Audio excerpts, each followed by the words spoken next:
Welcome to the wonderful world of wine. I'm Kim Simone, and my partner in wine is Mark Lindsay, and we are here to talk to you about all things wine. Topic, trends, technology, tastes, and so much more. So thank you for joining us today.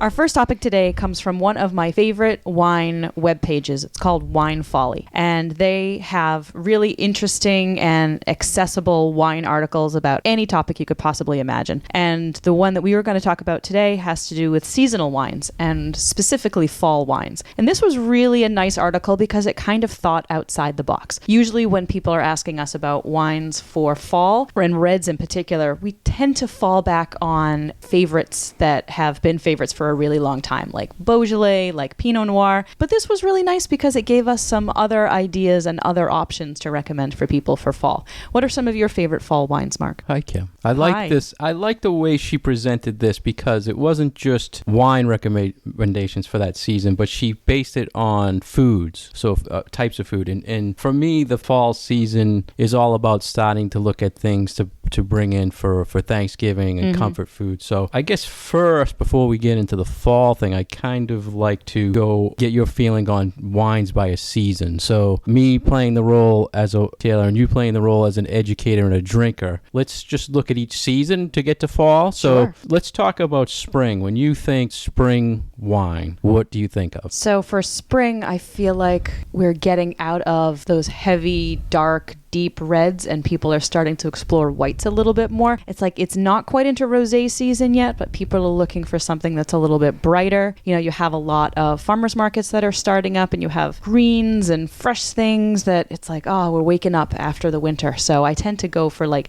bright whites, Sauvignon Blancs, things along those lines. Yeah, and retail, spring is all about getting that, like you say, the crisp rosé. That's the time you start looking at rosés, bring them in. People want to start looking for those crisp, light wines. Then we move to summer. What do you think about for your summer wine? I'm all about rosé for summertime. But I think for food, summer is so versatile because there's just so much going on. You know, you have your tomatoes and your herbs and all those fresh things from the garden, and we have a lot of things to play with. So there's a lot that you can do as far as pairing wines with food that you have in the summertime. And I kind of look at rosé as one of the truly last seasonal wines that we still see, because most things you can get at any time of year. But for rosé, a few cases of that one particular rosé might come in late spring, early summer. And once that's gone from the shelf, that's gone. So you're not going to see that again until the next year. And it's really nice to still have some of those things that you can say,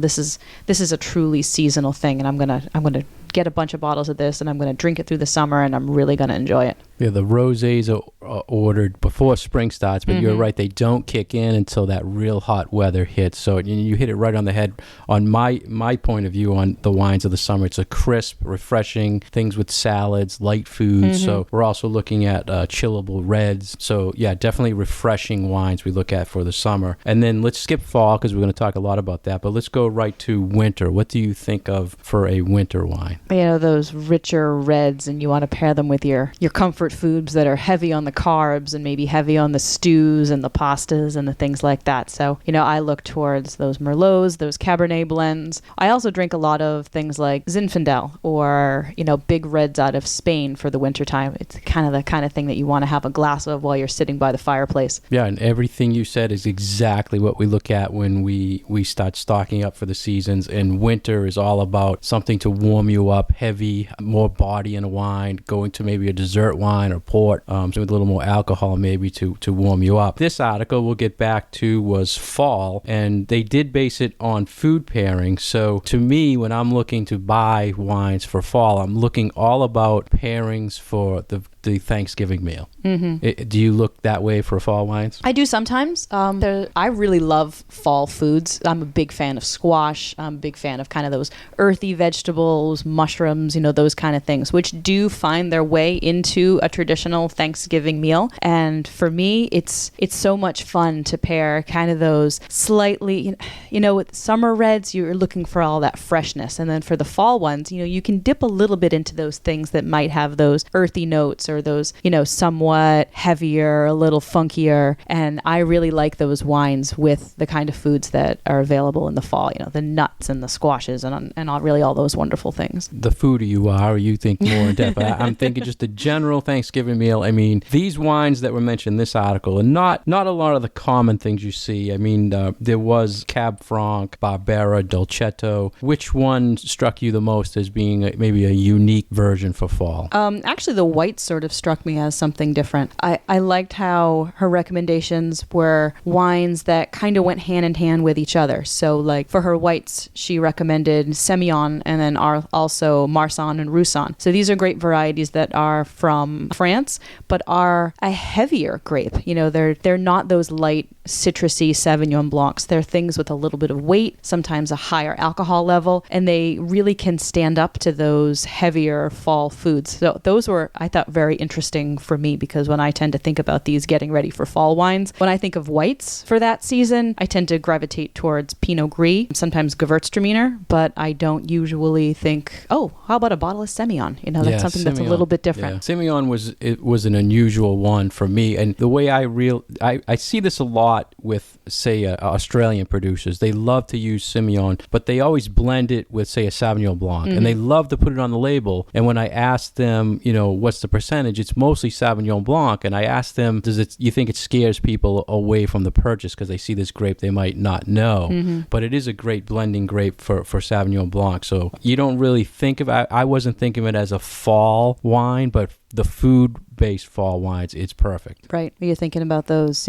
chestnuts and things to go with like stuffing on the Thanksgiving table and all those things that would go really nicely. The other French varietals they had, the other white was Marsanne, Roussanne, which tremendously great food wine. I feel that a lot of people don't explore, and they recommended that with turkey, and I think that is a perfect pairing for fall. And again, it's one of those heavier whites. So these three grapes and these new categories for people, I think is a really nice alternative for those people who really enjoy Chardonnays and fuller bodied Chardonnays. If you like a big creamy oaky Chardonnay and you want to try something new, these really are the perfect next step, because they have that nice weight to them. They have that feel in your mouth like you have some richness and you're really getting a nice big mouthful of wine. So it's something different for those drinkers who, maybe those Pinot Grigios and then those Sauvignon Blancs are too light, but you're looking for something a little bit different. Yeah, and it may be a different style of white fruits that come out in those type of grapes. So the other interesting part of this, they mentioned Zinfandel, which is the classic. It has always been the classic fall Thanksgiving I almost wine. Always have a Zin at Thanksgiving. Zin. And they did mention Primitivo, which I think was a great recommendation. It's an Italian grape, southern Italian grape, which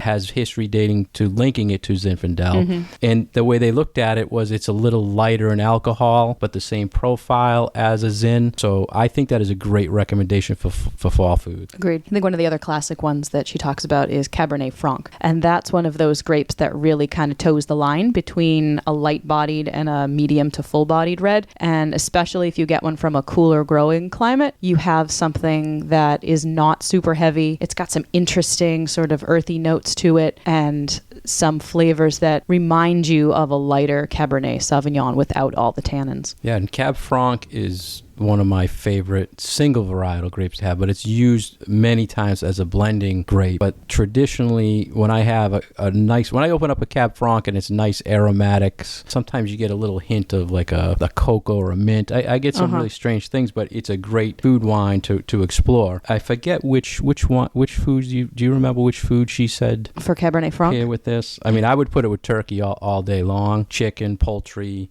I love it with vegetable dishes because I find a lot of cool climate Cabernet Francs have sort of a, a peppery, like a green pepper, red pepper kind of a note to it. And I like pairing those wines that have those notes with vegetable dishes. So something like stuffed peppers would be excellent with a Cabernet Franc. And depending where it's anything from, like you that. get different profiles. I like the Cabernet Francs from California, actually. There's a little bit more ripeness for me. That's just what I prefer. And then you get some rounder fruit and you get more berry notes and less of those green vegetable notes. I agree with that. It's a nice color to it. I think that's a lot of times where they use it as a blending grape. It brings some depth and color to the wines. Any other things stood out for you within this article? For me, she has some emphasis on Barbera and Dolcetto, which are I hesitate to say the minor grape varieties, but the everyday drinking wines of the Piedmont region of northern Italy.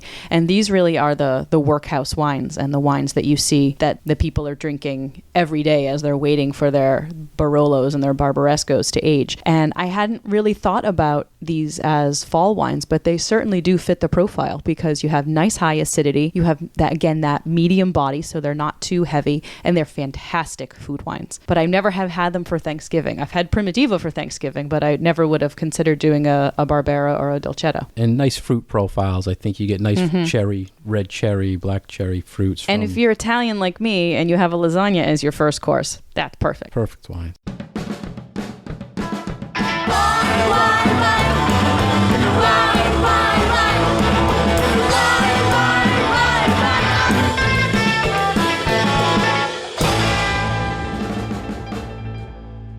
Thank you for joining us and listening to The Wonderful World of Wine. We are Mark Lindsay and Kim Simone. You can find all these topics and other podcasts on our Facebook page, The Wonderful World of Wine. Cheers.